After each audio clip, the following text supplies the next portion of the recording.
تشتهر المحمية الطبيعية التي تقع على بعد 50 كيلومترا من العاصمة الصربية بلغراد بتنوعها المائي ونظامها البيئي الرطب وأجزاء من الغابات المغمورة التي تقطنها القنادس والطيور النادرة.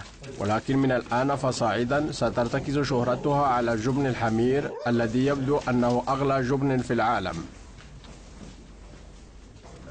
ويتم إنتاج جبن فريد من نوعه من حليب الحمير في مزرعة المحمية، المكان الوحيد في العالم حيث يتم حلب الحمير لإعداد الجبن.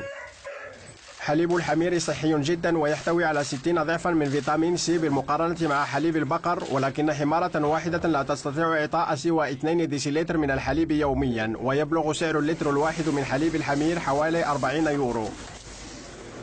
تأمل المزرعة في البدء قريبا في تصدير جبن الحمير خاصة إلى المملكة المتحدة وألمانيا وبقية دول العالم، وتؤكد بأن جبن حمير زازافيكا قد أصبح مشهورا بالرغم من غلاء سعره.